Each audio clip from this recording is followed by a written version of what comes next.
Olá, seja muito bem-vindo, seja muito bem-vinda a mais um episódio do Sinduscast. O Sinduscast é o podcast do Sinduscom Paraná Oeste e aqui, nesse estúdio, a gente recebe os profissionais, os incorporadores, os construtores, os profissionais da indústria da construção civil para conversar, para debater, para trocar ideias, para trazer conhecimento prático e real para que a gente possa compartilhar aqui coisas boas. O Sinduscast, ele só é possível graças aos nossos apoiadores, as pessoas que estão aqui fazendo este podcast. Ao Sistema FIEP, que está conosco desde o começo, que nos brindou aqui com este estúdio maravilhoso onde a gente se encontra, a construtora JL e a SF Empreendimentos, Chimansky Fávero, e também a Pedral Imóveis, que estão juntamente conosco. Bom, se por um acaso você ainda não segue aqui no YouTube ou no Spotify, não sei aonde que tu está nos acompanhando neste momento, importante que você já siga aqui o canal para que você possa estar por dentro de todos os vídeos, né? Colocar ali o lembretezinho, a sinetinha e receber todos os nossos conteúdos.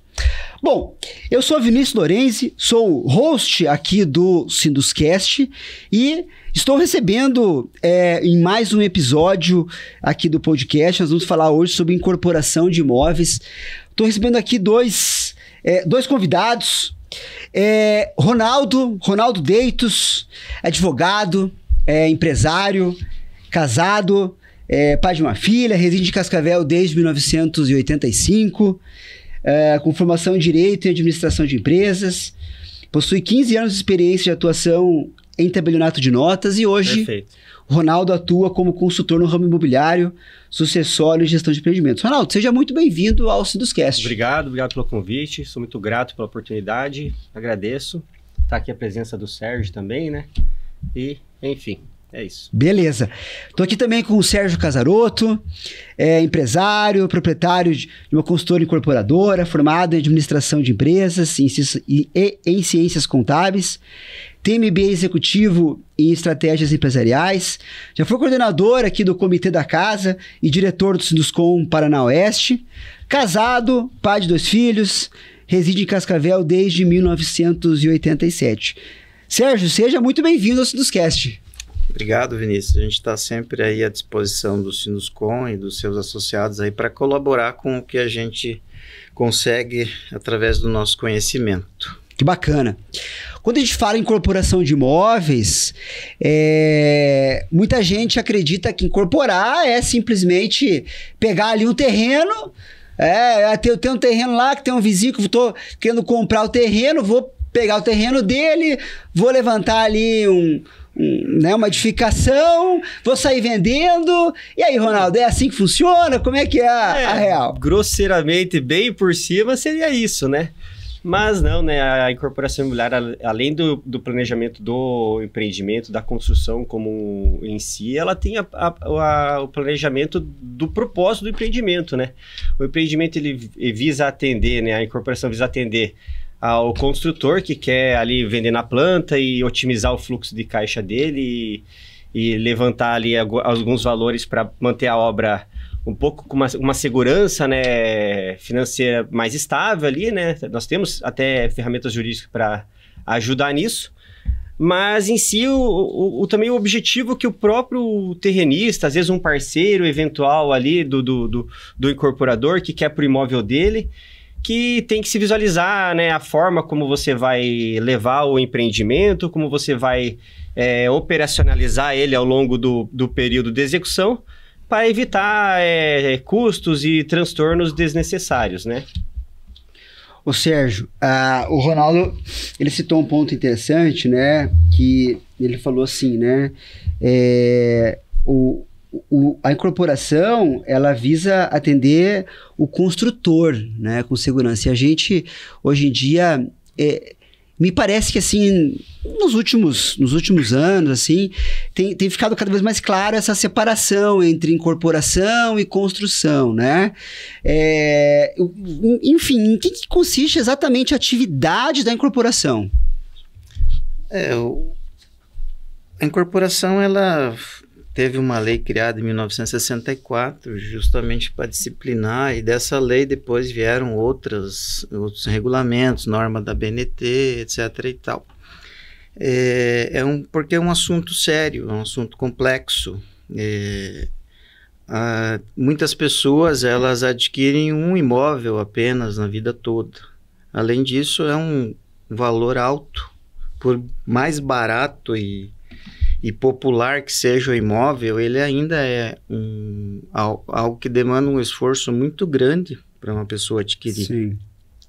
Então, na tua vida, você vai comprar vários televisores, você vai comprar muita roupa, você vai comprar vários carros, às vezes, né? Mas imóvel, eu acho que a maioria das pessoas vai comprar 1, 2.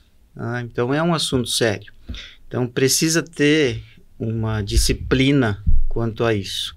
Tem que ter uma disciplina por quem oferece esse imóvel, quem promove a venda, a construção, e tem que ter muita seriedade com quem vende. Aí é fundamental o papel do corretor de imóveis, de você ter um corretor de imóveis da tua confiança e bem preparado, tá?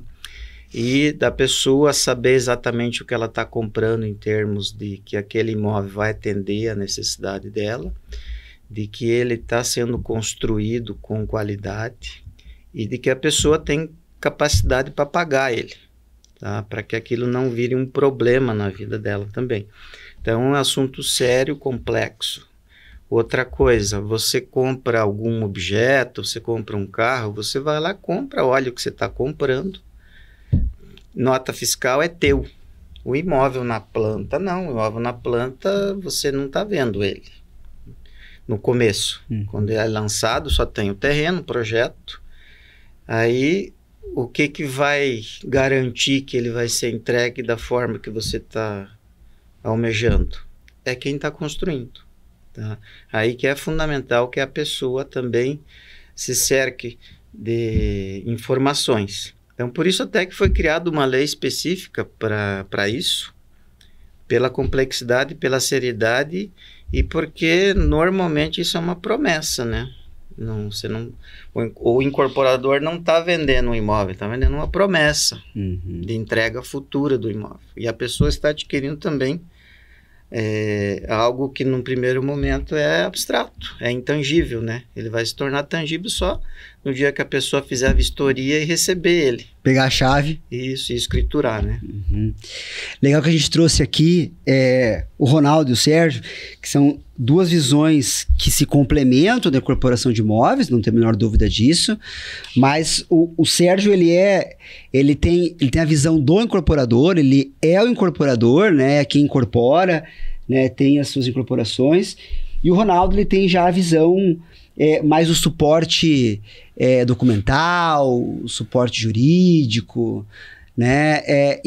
São coisas distintas, né, Ronaldo? Como é que são essas duas atividades? Assim, a incorporação a gente entende, é o cara que toma a decisão, faz né, conecta as partes, né, conhece lá o dono do terreno, desenvolve um projeto, coloca uma equipe de corretor para fazer a venda, né? Essa é o problema. Mas e essa parte documental, né? Como é que é esse suporte documental?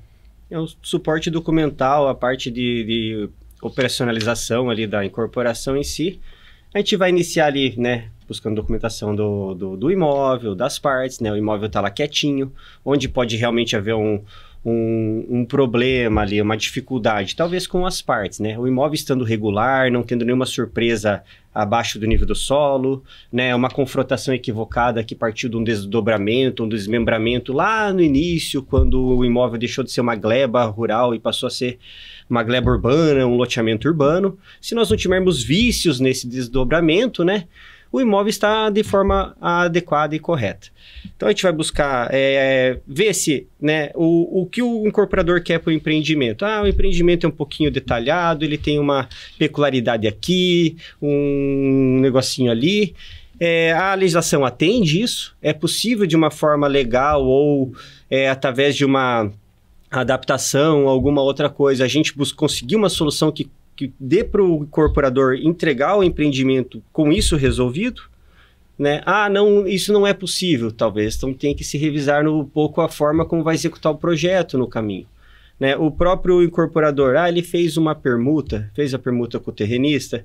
Como é que está a família do terrenista? O que esse proprietário desse terreno, essa empresa, o que ele precisa para esse imóvel? O que ele pretende? Nós vamos partir para um sistema de permuta, que é comumente falado, né? Ou uma parceria, né? Nós vamos vender as unidades em conjunto no final, nós vamos ter estoques de unidades separadas. Eu quero as minhas unidades no meu CPF, eu quero os meus apartamentos, tudo no meu CPF, mas eu vou explorar com aluguel. Será que é o mais interessante para o final do empreendimento eu ter esses imóveis no CPF? Será que o momento de se pensar nisso seria antecipar? Então, primeiro a gente vai ajustar ali a vontade das partes, vai ver o que cada um busca para a sua parcela do empreendimento no resultado final, né? Se é fazer a venda e ter uma liquidez ali. E a hora de pensar nisso antes de começar o empreendimento. Com certeza, porque de início nós temos apenas um imóvel, um terreno. No final nós vamos ter dezenas de unidades autônomas, de apartamento, de sala comercial, de terrenos. Então a hora de se economizar com custas de cartório, registro de imóveis, um imposto, nesse planejamento. Às vezes, inclusive, injetando um pouquinho para antecipar uma transmissão, um recolhimento do imposto agora, para no final nós não estarmos enquadrados numa situação mais desfavorável. Então, o condomínio em si, o instrumento, ele é um requerimento que a parte vai formular, tem que ter um profissional adequado, mas o planejamento de como a incorporação vai ser implantada, vai ser proposta, implantada e vai correr até o final é muito importante, né? Acho que isso auxilia demais o lado do comercial, o lado do incorporador, de quem monta o empreendimento, porque ele às vezes mesmo pode estar vendo, a gente quer isso, quer aquilo, mas no final, se nós continuar assim, nós vamos ter um probleminha. Vai te custar tanto. Talvez te custe um apartamento, talvez te custe meio apartamento. Isso não é interessante, né? Ninguém quer...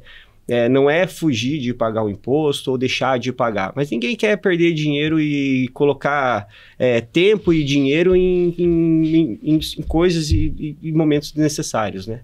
Não há necessidade. A gente, como construtor, né? A gente tem...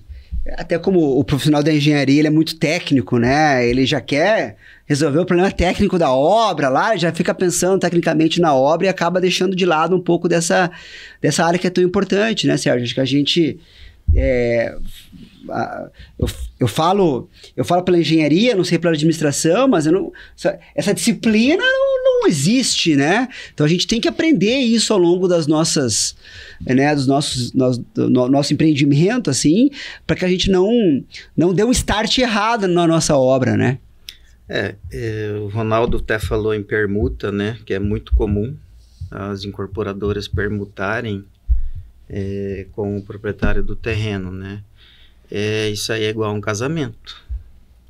Se começar errado, depois é só briga, confusão e problema, né? Então, o ideal é começar certo, tá? Se você tem que conhecer o teu permutante, porque ele vai casar contigo, vai ser teu parceiro. Até o final. 4, 5, 6 anos. Tá? Então, se você acha que vai se dar bem com ele, se você vê que é uma pessoa que não vai te causar problemas, seja documentais ou seja até de relacionamento, bacana, dá para fazer uma permuta de uma forma mais próxima, com mais participação. Agora, se você vê que é complicado, que é uma família muito grande, que às vezes o imóvel é fruto de inventário, onde envolve não só os filhos, mas os cônjuges de quem deixou o imóvel, então é algo muito complexo. Então é melhor, nesses casos, adquirir o terreno e não permutar. Tá? Ou você ter uma assessoria jurídica que vá a fundo no processo. Que assuma a bronca. E que descreva, que detalhe bem aquela relação que está sendo feita. Tá? Então, a incorporação ela é feita em cima de um terreno. Tá? Então, o terreno é o item número 1 do negócio. Tá? Se você tiver um terreno com problema documental ou algum problema ambiental, algum problema de área, de tipo de solo, tá? Aí já começou com um problema, né? O ideal é que ele não seja bem localizado, que o produto que você acha que vai vender naquele local, no fim das contas, não é o produto adequado para aquele local, né? Então, tudo gira em cima do terreno, né? Os consultores aí, o pessoal que dá aula aí na área, fala que os 3 fatores principais de uma incorporação é localização, localização e localização. Se começar errado, vai ter um esforço, um dispêndio de energia e às vezes até um dispêndio financeiro muito grande para consertar. Se der sorte de não inviabilizar o empreendimento, né? O que daí é algo muito sério e que pode provocar um transtorno gigante, não só para quem está promovendo, como para quem está comprando, né? É fundamental nesse processo se olhar bem o terreno. Tanto é que quando a gente coloca o custo de uma obra, a gente separa o custo de incorporação do custo de obra. E nesse custo de incorporação, primeiro vem algumas coisas que têm que ser feitas com relação ao terreno, que é o gasto com escritura, com o registro dele, o estudo da vizinhança, o laudo de vizinhança, uma sondagem do solo. Tudo isso é um custo prévio. Por que ele não é um custo de obra? Porque pode ser que a obra não exista depois que se faça isso. Então, você tem que ter isso antes. É a parte do desenvolvimento. Assim como uma empresa que faz eletrônicos, faz um carro, ela gasta, às vezes, milhões para desenvolver um produto. Quando você vai desenvolver um empreendimento também, você tem que gastar um valor antes para ver... Para entender se vai dar certo. Para entender se vai dar certo e também entender o que vai dar certo, né? Ô Ronaldo, deixa eu te perguntar uma coisa. Existe... porque o Sérgio falou assim, a gente vai incorporar num terreno. Beleza, a gente tem um terreno onde a gente vai fazer a nossa incorporação. Você teve aí uma experiência longa no tabelionato de notas, Exato. né? Existe muita má fé nesse processo, do tipo de querer vender um negócio que não poderia estar sendo vendido, né? Muito rolo, assim, que às vezes, se não tem um profissional adequado, você acaba sofrendo mais. Mas de certa forma, o que ocorre? No tabelião de notas, a gente via muito o resultado final dessas incorporações, porque chegava-se para transmitir a propriedade já regularizada, né? Então, onde corria uma fragilidade nesse sentido? Das pessoas que compraram um imóvel talvez à vista, na planta, que não precisavam de uma necessidade de um financiamento, né? Porque o construtor, às vezes, um pouco mais jovem, ou menos sério, ou ali, menos esperto, né? Com menos expertise e experiência, ele talvez uma oportunidade de entregar um imóvel à vista, ele se descuide com a regularização da benfeitoria, com o pagamento de INSS, com a BITSE, porque se ele já recebeu, ele já consegue transmitir o terreno, mesmo que seja 50% do imóvel, do terreno. Então, assim, tem pessoas que, assim como uma pessoa vai lá num bairro, numa periferia, ela compra um meio lote e ela não vai ter a possibilidade, até o condomínio, de se separar do vizinho, tem pessoas que adquiriram imóveis à vista nessa condição. Então, o imóvel financiado, de certa forma, ele traz até uma segurança para o comprador, porque ele colocou em jogo a entrada, um sinal de negócio, às vezes deu um carro na entrada, mas a grande parte do pagamento dele vai depender de uma benfeitoria regularizada, ok, tudo certinho no final, com a BITS, com o INSS, com o condomínio pronto, para ele poder financiar e dar em garantia. Então, assim, existia uma fragilidade em pessoas que compravam de impulsão na planta, vendo aquele...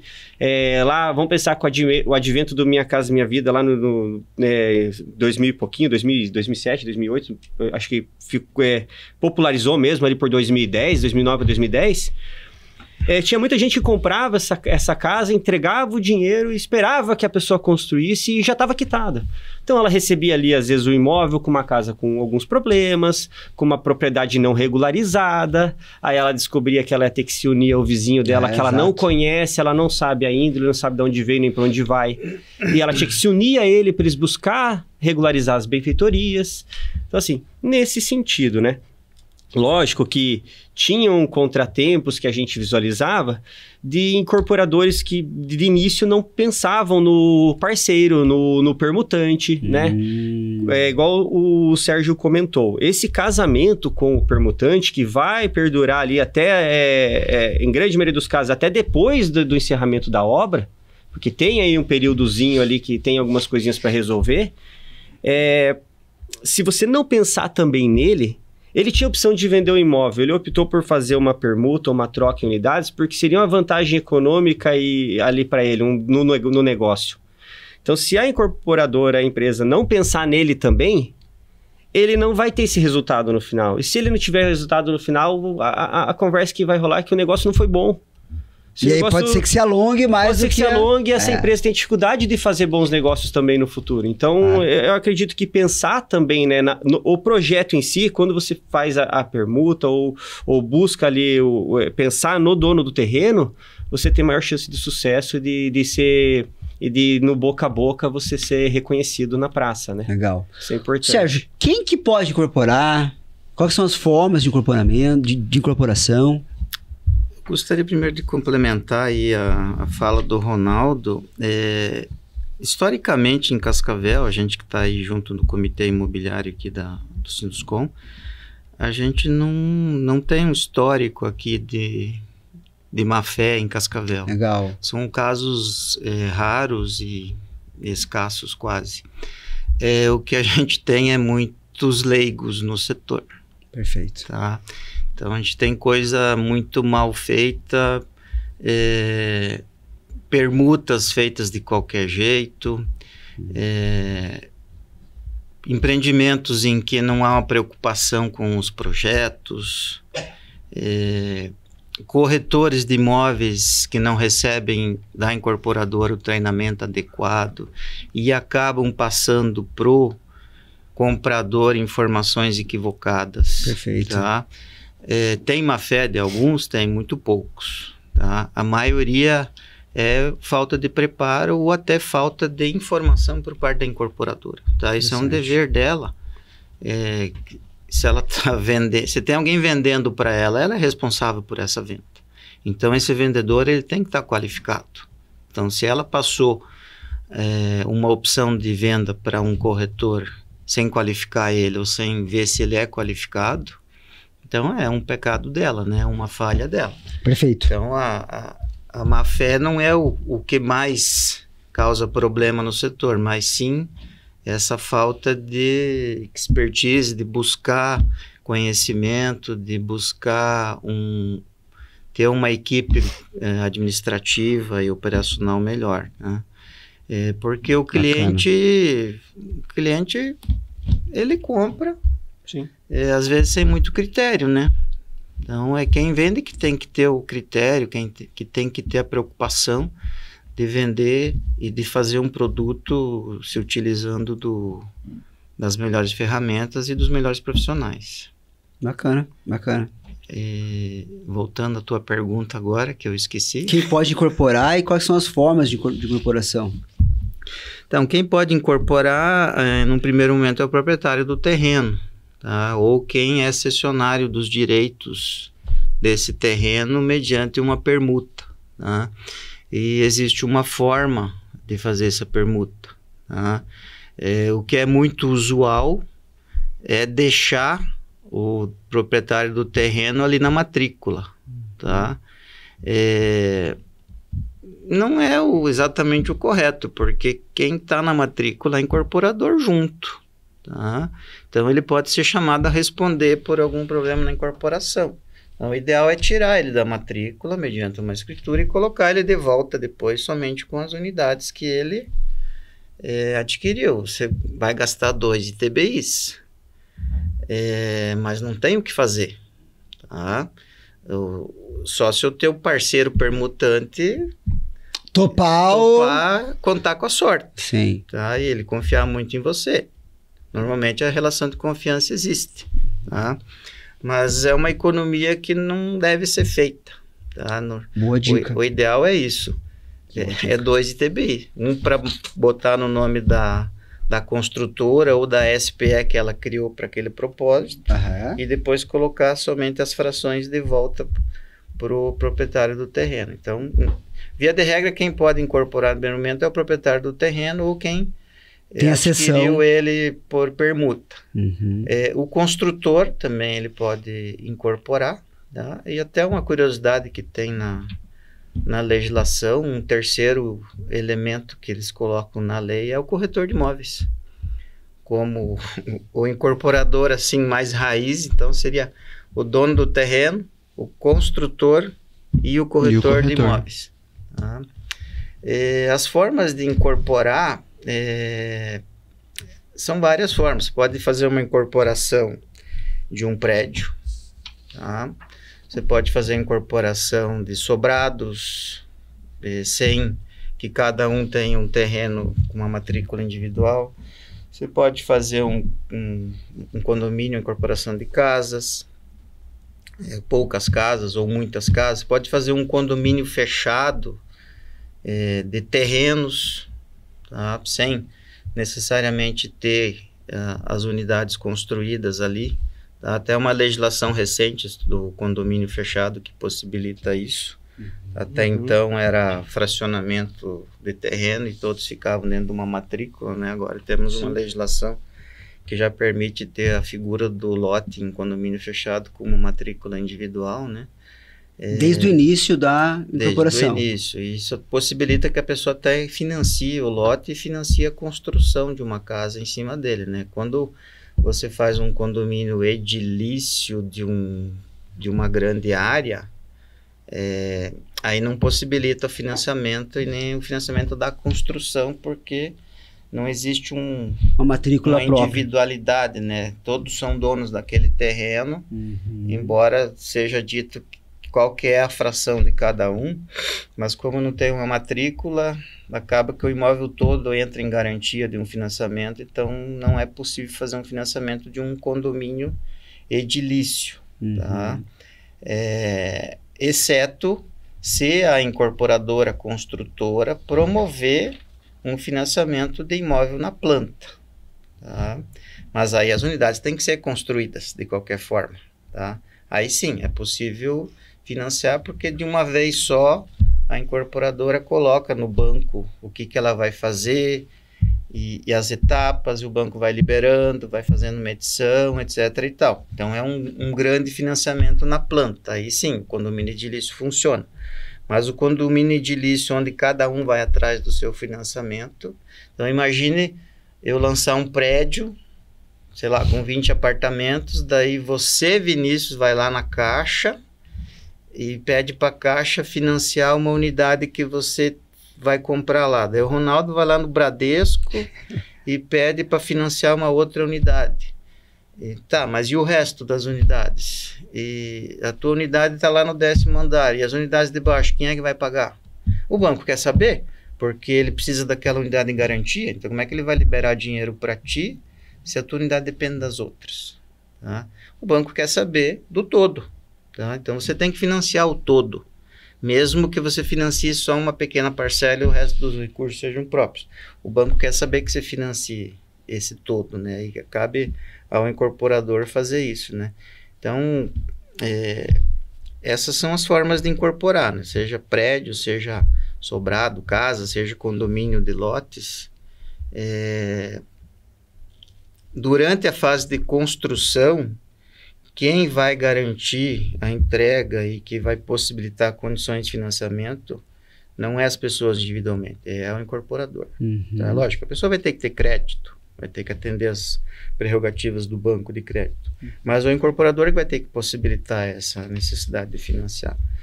Bacana. Ô Ronaldo, você como o cara que está junto ali, o cara que está assessorando, vamos imaginar, então, o Sérgio deu várias possibilidades de incorporar, né?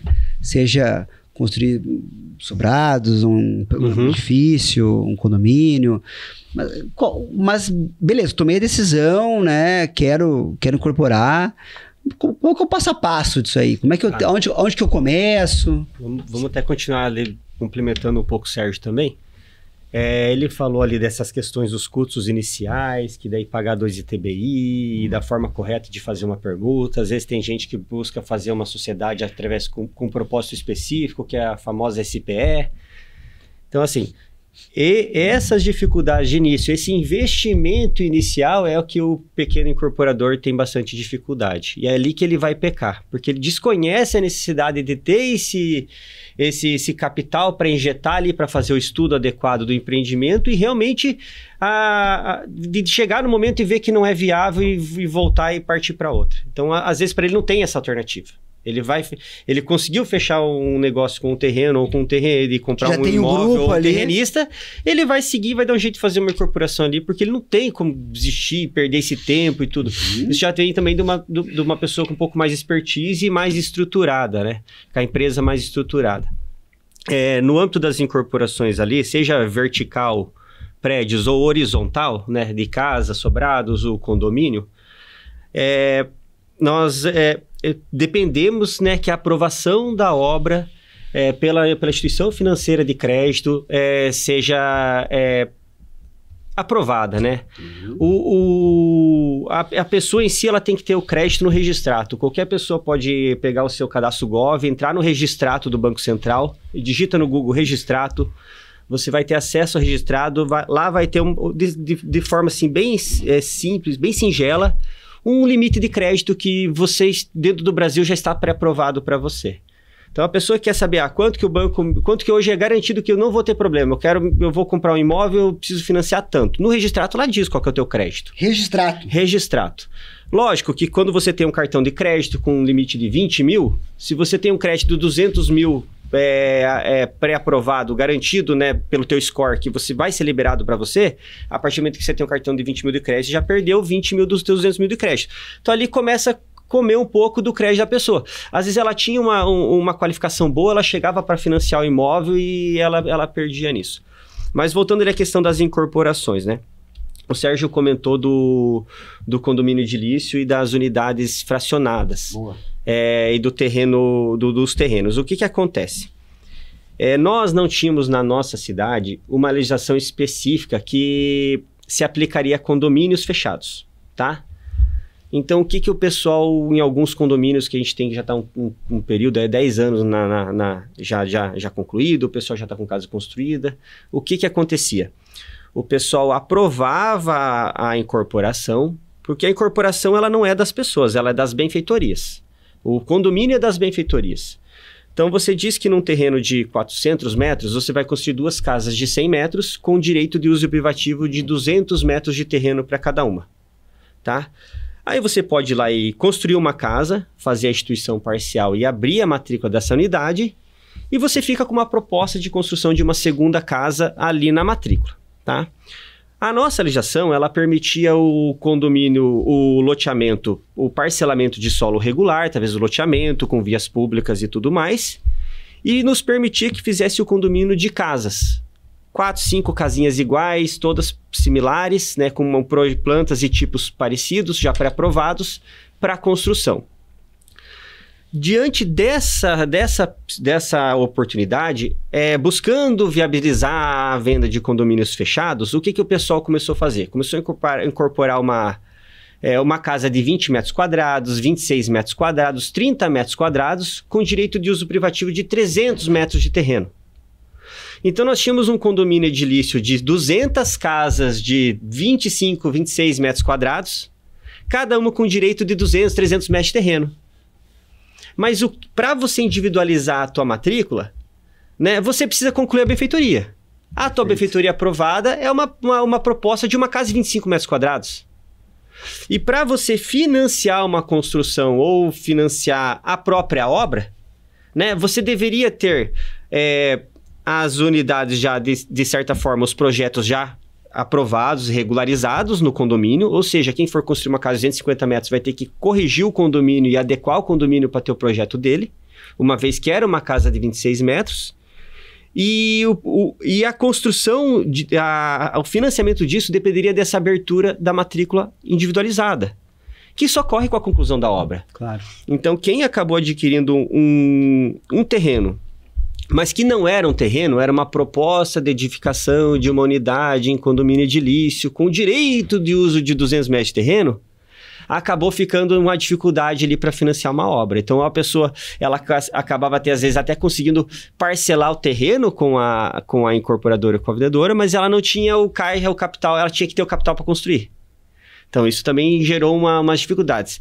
E diante de 2, 3 condomínios que surgiram assim em Cascavel, a prefeitura surgiu a necessidade realmente de buscar uma solução legal para esses condomínios. E daí, depois disso, a gente teve uma ascensão muito grande aí nas incorporações, lançamentos de condomínio fechado. Nós tínhamos poucos condomínios sendo implantados até 2006, 2007, geralmente de padrões mais altos. Aí nós tivemos condomínios de casas regulares, como Terra Nova, condomínios de casas menores, mais populares. E depois veio o surgimento agora dos condomínios de lotes, né? Com uma área construída fantástica, com uma área de lazer, com 2, 3 áreas gourmets, e enfim, daí o céu é o limite, né? Depende o público que você consegue atingir e o que ele espera do teu produto. Mas a incorporação em si, uma vez que a pessoa busque o caminho correto, busque um profissional adequado, mesmo que o profissional que faça o condomínio em si seja isolado do profissional, seja um profissional à parte do que dá assistência jurídica. Mas desde o início, se fizer o planejamento e fizer correto, custos como um segundo ITBI conseguem ser diminuídos. Então, por exemplo, quando você vira sócio do empreendimento através de uma SPE, a dissolução final dessa sociedade, né, ela pode ser imunizada de ITBI.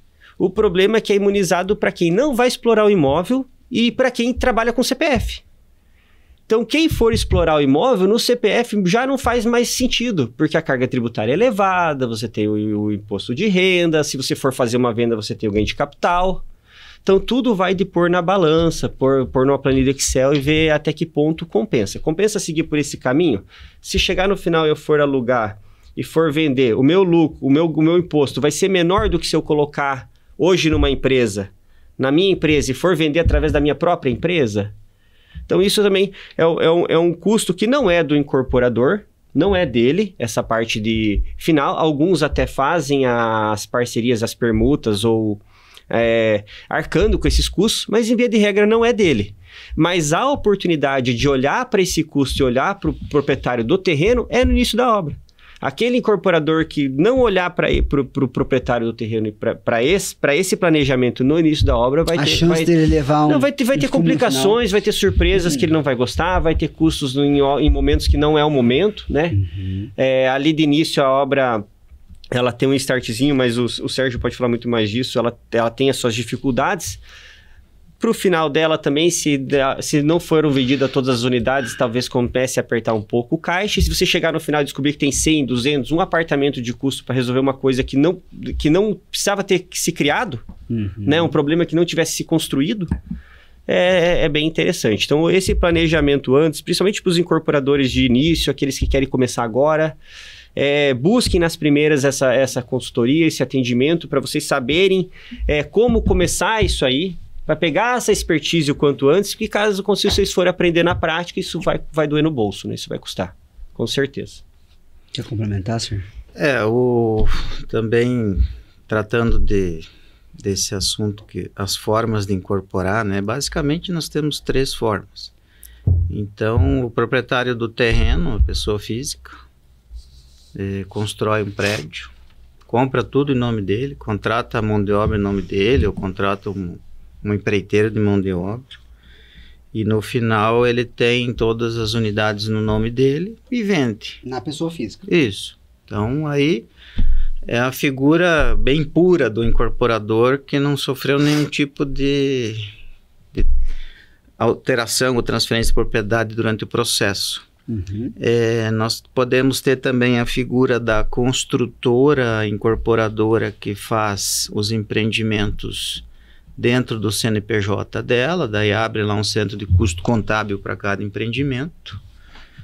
abre uma conta bancária específica para cada empreendimento e quando ela vai vender a unidade, quem está vendendo é a construtora X, tá? E uma terceira forma, que é muito utilizada em grandes centros e pelas maiores incorporadoras do país, e aqui em Cascavel por muito poucas, é você tratar cada empreendimento como um CNPJ, uma incorporação específica, tá? Uma incorporadora para cada empreendimento, e essa incorporadora contratar a construtora, que é quem está promovendo, para fazer a mão de obra, a administração da obra, fazer toda a parte operacional do processo. Essa incorporadora que foi criada para o empreendimento, ela não tem nem funcionários. O material é comprado em nome dela. Da incorporadora, daquele CNPJ daquela obra. Tá. E a construtora, que muitas vezes é a sócia da própria incorporadora, registra os funcionários lá dentro do CNPJ dela e dá uma nota fiscal. Tá? Sócia ou não? É, sócia ou não. Aí ela cria uma incorporadora, edifício Sinduscom SPE Limitada, vamos supor. Perfeito. Até existe uma confusão sobre o termo SPE em Cascavel. O pessoal acha que SPE é imóvel a preço de custo. É o antigo condomínio preço de custo. Não tem nada a ver com isso. Por que essa confusão? Porque começou-se fazendo construções a preço de custo na forma de condomínio. Então você abria um condomínio, um CNPJ, trazia as pessoas para esse condomínio e esse condomínio daí era proprietário de tudo. Comprava o material em nome dele, contratava a mão de obra no CNPJ dele, fazia tudo em nome do condomínio. E no final abria, cada um pegava a sua unidade. E a Receita Federal, num determinado momento, falou: condomínio é condomínio é para administrar o prédio, tem síndico, tem zelador, tem convenção do condomínio, não é para construir, nem para investir, tá? Então não pode. Aí essas empresas, essas pessoas que queriam fazer a preço de custo, acharam um outro caminho, que é a associação. Daí montou-se a associação, edifício tal. Daí as pessoas eram sócios de uma associação. Tá? Daí a Receita Federal... Isso durou pouco tempo, porque daí a Receita falou: não, a associação é o clube comercial, é o clube Tuiuti, é a associação comercial. O propósito dela é outro. Normalmente é uma associação até sem fins lucrativos, né? E não pode. E como é que pode? Pode através de uma sociedade de propósito específico, que já existia essa atividade. Então a gente podia fazer uma sociedade de propósito específico para qualquer coisa.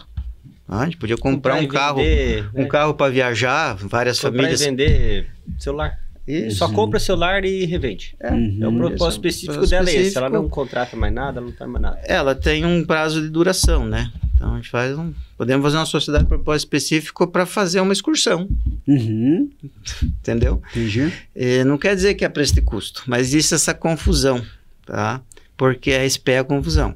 Não é, a SPE é uma forma mais organizada de você separar os empreendimentos e principalmente para você se enquadrar no regime especial de tributação, RET, e poder fazer o patrimônio da afetação. O patrimônio da afetação pode ser feito lá dentro da consultora, com todas as obras lá? Pode, mas está tudo junto. Então a contabilidade vai ter que ir lá separar cada centro de custo.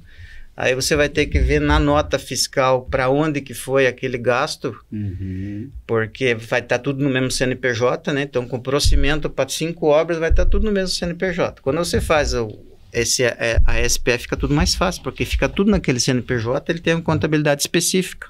Tá? Mas daí existe uma bitributação quando a consultora dá a nota fiscal da mão de obra para a própria incorporadora dela?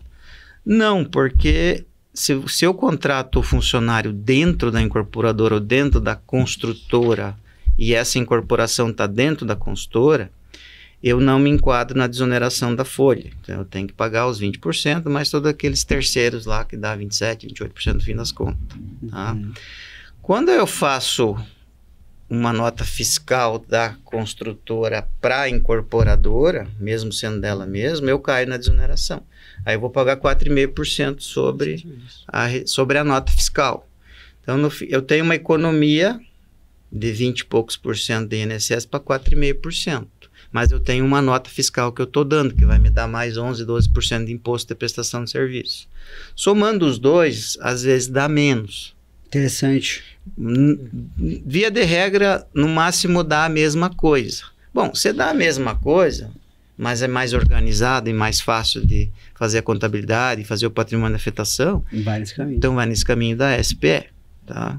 Que não é, SPE não é um termo para imóvel preço de custo. Quero reiterar isso. SPE é uma forma jurídica e contábil de você abrir uma empresa que ela só se presta para aquilo. Ela se presta para construir e comercializar aquele imóvel naquele terreno. No contrato social você diz, objeto da empresa. Construir, incorporar e vender sobre o terreno tal, da quadra tal, do bairro tal, conforme matrícula tal, um empreendimento com a seguinte característica, área total, tantos pavimentos, tantas unidades, tal. E você pode colocar um prazo indeterminado na SPE ou pode colocar um prazo, de que ela vai ser extinta dali a 5 anos. Quando é que você extingue ela? Quando não tem mais nenhum ato para realizar na empresa. Então, você já gastou o que tinha que gastar, você já vendeu todas as unidades e transferiu elas. Não é só vender, tem que transferir. Tirou de dentro da matrícula mãe todas as matrículas filhas. Recebeu todos os valores dessas unidades. Tinha alguma ação trabalhista, alguma coisa parcelada, um crédito, um imposto parcelado. Terminou de pagar isso aí.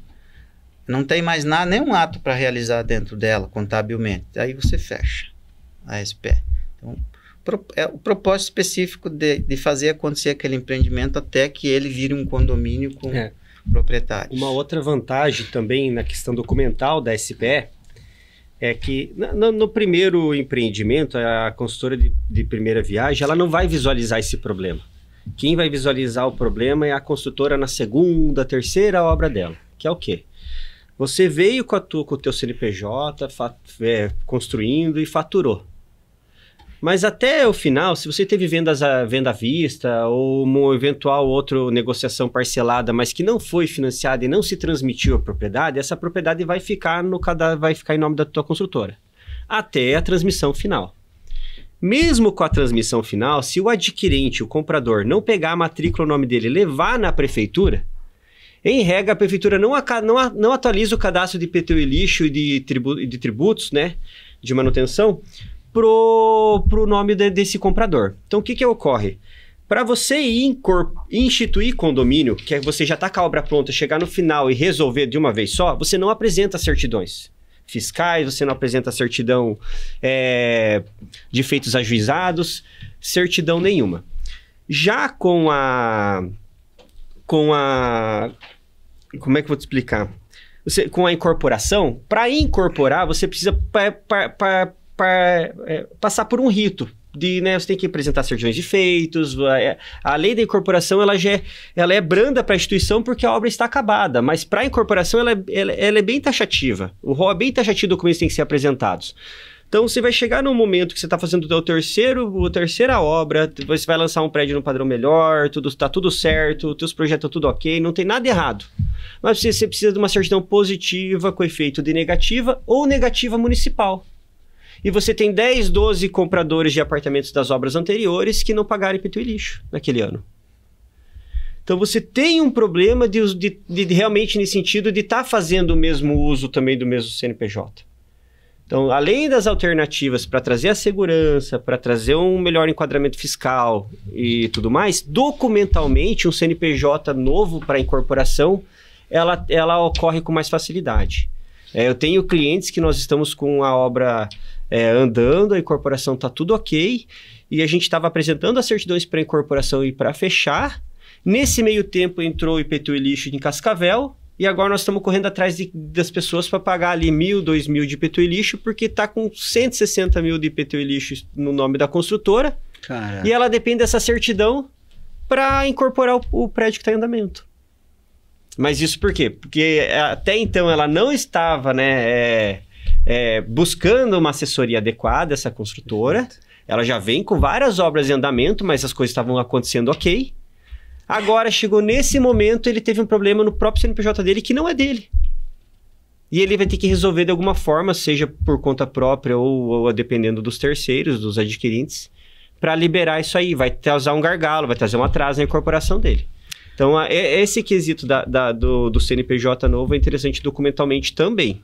Tá? É muito importante não pensar no custo do contador, nesse custo de mais um CNPJ. Né? Às vezes, por causa de um custo de pouco mensal, a pessoa amarra uma obra numa outra obra que está acabada, que não tem nada a ver. Eu sei de casos aí de incorporadoras que tem imóvel no nome dela, que ela já vendeu há 15 anos, 20 anos. E ela vai descobrir que a pessoa não transferiu ainda, porque uma hora dessa pessoa deixa de pagar alguma coisa. Uma e taxa daí de desastre, é ela que é, que é incluída na dívida do muitos negócio. Muitos problemas aconteceram, inclusive, por causa da taxa de desastre. Eu falei ali em paralelo até, mas a taxa de desastre é uma coisa que antigamente, pelo que eu me recordo, não tinha no nosso carnê. Não tinha. Surgiu ali de 2017, 2018. Posso estar equivocado na data, mas é minha recordação de alguns anos para cá. E é uma taxinha lá de 30 a 40 reais, que quando surgiu as pessoas, eu não vou pagar isso, porque isso não tem cabimento, não tem nada. E daí, por causa de uma taxinha de desastre dessa, começava a espirrar no prédio da construtora, no próximo prédio da construtora. Houve uma discussão, inclusive, se era necessário pagar essa taxa. Eu me lembro claramente dessa discussão, né? Daí vai de cada um entrar nessa esfera tributária, mas por causa de 30, 40 reais que uma pessoa não resolveu achar não justo pagar, a construtora vai pagar o preço lá na frente. Eu queria, a gente o nosso tempo vai correndo de forma rápida, né? Quando você vê, a gente já passou, mas eu queria trazer um ponto, Sérgio, que é bem importante, que são as regras de divulgação e comercialização de imóveis na planta. Porque eu tenho percebido, assim, muita gente atropelando as coisas, né? Fazendo, inclusive, cometendo atos aí que fogem das regras.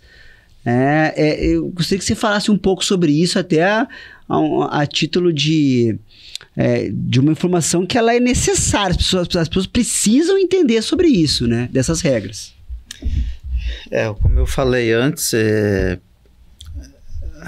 é um produto que está sendo colocado no mercado que você vai vender para desconhecidos, via de regra, né? Um ou outro teu conhecido, né? Então você tem que ter habilidade nessa venda, se você for fazer ou se você for passar para outro fazer, né? Mas em termos de regramento, né? Para você comercializar e fazer as peças publicitárias, você tem que divulgar que aquele imóvel é objeto de uma incorporação, numa matrícula, etc. e tal, tá? Essa é uma regra básica, tá? A outra regra básica é você vender aquilo que você vai entregar, tá? E nessa que você falou de sair atropelando, às vezes você faz um projeto isso é muito comum, faz um projeto de qualquer jeito, tá? O próprio incorporador acha que ele sabe desenhar, sabe? Daí pega alguém só para colocar, né, dentro de uma forma que aprove, tá?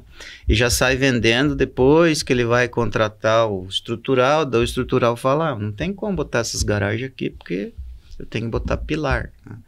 Aí vem o cara do incêndio e fala, essa escada que você colocou aqui, ela não funciona, tem que ter um duto, tem que ter alguma coisa assim. Aí vem o cara do elétrico e fala, eu preciso de um espaço para fazer entrada de energia, para colocar os medidores, você não deixou para mim. Vem o cara do hidrossanitário e fala, olha, não vai dar caimento aqui nessa saída do esgoto, não tem onde colocar os medidores, eu não consigo atravessar essa viga aqui com um tubo. Então vai aparecendo tanta coisa, e daí sai o incorporador, que às vezes normalmente é uma pessoa de boa fé, tá? Não está querendo enganar ninguém, mas ele não tinha conhecimento, ele ainda não tinha vivenciado isso tudo, daí ele sai dando explicação para os compradores. Aí ele já causa o primeiro desgaste com o comprador, tá?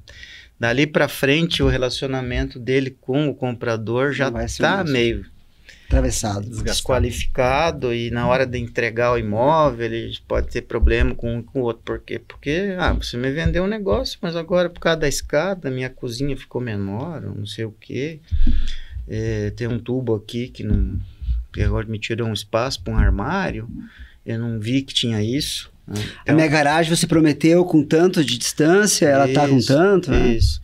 Então, às vezes tem um desconhecimento muito grande e é o que eu falo. O mercado é feito de profissionais. Tá? Então, você tem que ter um profissional capacitado para fazer um bom estudo de mercado e um bom plano de negócios, porque é aí que começa. Tá? O projeto não é a melhor, não é a parte mais importante. Primeiro é você fazer um estudo de mercado e um plano de negócios. Para isso existem profissionais. Tá? Ninguém é profissional da incorporação nisso. Um ou outro. E um ou outro que tem uma pessoa dentro da empresa que sabe fazer isso. Na maioria dos casos você tem que contratar um especialista. Depois você vai fazer o projeto, você tem que contratar um projetista que saiba projetar aquele tipo de imóvel que você está se propondo. Mas ele não sabe tudo, porque se ele soubesse tudo, ele estava incorporando. Então você tem que dar também a matriz básica do projeto para ele. Eu quero um quarto desse tamanho, eu quero suíte, não quero suíte, eu quero uma sacada integrada com a cozinha, tá? Porque isso quem vai te dizer é o teu conhecimento de mercado como incorporador, o teu relacionamento com os corretores, o teu relacionamento com os teus clientes que te falaram num outro empreendimento o que estava certo, o que estava errado, os feedback, o plano de negócio, a pesquisa. Então tudo é um conjunto que vai te orientar para que você contrate esse profissional de arquitetura para que ele faça o melhor projeto. E depois contratar os projetistas complementares para fazer esse prédio funcionar estruturalmente em termos de instalações. Uhum. E num terceiro momento, você ter uma equipe de vendas que saiba exatamente o que está vendendo e o que está prometendo, para não prometer... E tem que treinar elas, igual tu comentou antes. Não prometer o que não deve prometer, ou esquecer até de falar alguma coisa de boa que o empreendimento tem. Uhum. Porque a venda em si e a compra é feita com base no projeto arquitetônico, né? Mas quantos outros projetos auxiliares tem? Sim. Até o profissional da área jurídica também, porque é muito fácil fazer uma incorporação. Você pega um modelo lá, copia para o teu negócio, escreve. O contrato social da SPZ tem na junta comercial. Junta o site da documentação. junta, se você preencher, ele gera automático. Uhum. Mas existem detalhes e peculiaridades que tinha que estar convencionado ali, que depois, se for abrir a conversa para pensar, talvez o negócio não teria andado tão saudável para os dois lados, que são surpresinhas. Então, às vezes, o básico não é o caminho. É que vai te evitar um monte de problemas com coisas que você não viu que estavam ali por trás do negócio, estavam nos bastidores, né? Do terreno, das certidões, dos contratos de permuta, dos contratos de venda, onde você não fez um bom contrato e depois você criou um passivo com o teu comprador. Eu acredito que muita gente que está assistindo o episódio agora parou, falou, cara, eu acho que eu preciso parar, pensar direito que a minha ideia, o meu projeto, não é assim, não é sair fazendo de qualquer jeito. Acho que a gente tem que realmente estar bem assessorado, igual o Sérgio falou, não só de profissionais técnicos da engenharia, da arquitetura, mas também da área jurídica aí para a gente fazer a coisa certa, né? Eu estou desde 87 no ramo, tá? Como funcionário, como gerente de empresa e depois como proprietário. E faz mais de 30 anos que eu ouço.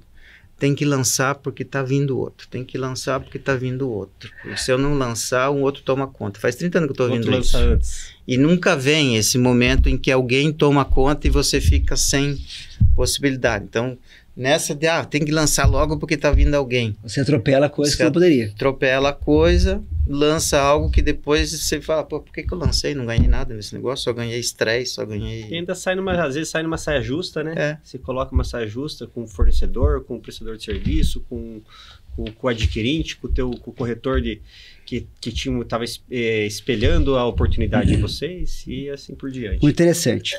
Bom, não deu pra gente trabalhar em todos os pontos aqui, senão também o podcast fica muito longo, né? Acho que a gente pode até ter um segundo bate-papo para falar um pouco sobre o mercado em si da incorporação em Cascavel, na região, em Foz, que a gente poderia abordar esse tema, né, Sérgio? Se você topar um segundo momento aqui para a gente falar sobre isso. Ronaldo, queria que você falasse como é que as pessoas podem te encontrar, então, e as suas palavras finais aí de fé e esperança. As pessoas podem me encontrar através do Instagram, Ronaldo Deitos, né? Tranquilo. Meu telefone eu posso passar aqui? Pode. Telefone 45 99931 9992, tá? Pode me adicionar no WhatsApp. Tem o escritório também, o nosso escritório, onde a gente é São Pedro Advogados, tá? Pode procurar também pela RD Administradora, que é a minha administradora de empreendimentos terceirizada. Enfim, acredito eu que na praça hoje em Cascavel, se onde você for eu comentar que você precisa do meu contato, alguém de certa forma vai me conhecer, porque não é pelo serviço em si que eu presto hoje, mas é pelo tempo que eu fiquei a serviço das pessoas numa posição, numa mesa em um cartório. Então as pessoas se acostumaram a chegar lá e me encontrar lá. Tem cliente hoje chega, bate no escritório, me encontra lá, me liga bravo. Como é que você não tá aqui? Então, ele tá acostumado há 15 anos ver a pessoa sentar lá do outro lado da mesa. E de mensagem, o pessoal buscar orientação, buscar principalmente treinamento nos primeiros empreendimentos para entrar com uma bagagem melhor.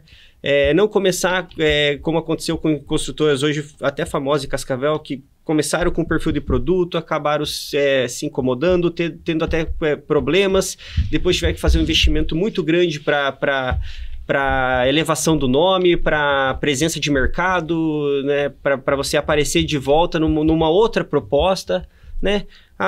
Seja a experiência, o conhecimento, da forma como você for buscar ele e alguém te entregar, dê ouvidos, dê esse acesso, que isso vai te ajudar no final, seja para você tomar a decisão correta ou para evitar tomar decisões erradas. Bacana, Ronaldo. Perfeito. Obrigado. Sérgio. Nada, agradeço. Vou deixar uma mensagem aí para os incorporadores, quem quiser alguma dica, quiser conversar comigo, eu sempre estive à disposição de todos, muitos me conhecem, né? Ali na Augusto Casaroto, ali na Pio 12, 2970, quem quiser pode chegar, que a gente está sempre pronto para ajudar, porque com isso a gente melhora o mercado, tá? E que eles contratem profissionais do CREA, profissionais do CAL, competentes para assessorá-los, que eles investam mais em consultorias. Pensem que o jurídico é um ótimo investimento, você tem uma boa assessoria jurídica. Pensem que você está entregando algo para uma pessoa que é onde ela vai viver, né? Onde ela vai dormir, onde ela vai trabalhar às vezes, quando for imóvel comercial, e que você vai ser uma peça-chave no futuro dessas pessoas, tá? Então, pensar do lado dela, você no lugar dela, o que você gostaria de receber como um imóvel, tá? E se preocupar mais com isso, e em primeiro momento e em segundo momento com o resultado de uma atividade empresarial. E falar para as pessoas que querem adquirir um imóvel, para elas terem um pensamento mais amplo, tá? Não pensar só, eu estou comprando esse imóvel para alugar, ou estou comprando esse imóvel para morar. Tá? Pensa também que você está comprando um imóvel que você possa revender e que talvez você queira ou precise revender ele. Tá? Então não é olhar o momento, não. Esse imóvel aqui é o que eu quero, o que a minha família precisa. Mas se você olhar, tá, mas e depois se for para mim vender ele, eu vou conseguir vender? Por quê? Porque a construtora, a incorporadora fez um bom projeto, fez uma boa área comum, ela tem um histórico bom na cidade, as pessoas quando ouvem que aquele imóvel foi construído por aquela construtora incorporadora, elas ficam mais tranquilas, tá? Então pensa nisso também, pensa que é um imóvel não só para uso, mas também um imóvel para revenda futura. Bacana, Sérgio, eu só quero contribuir também com uma palavra final. Sempre quando alguém me pede, eu tô pensando em investir naquele imóvel e tal, eu falo, mas quem que é a empresa? Quem que tá por trás?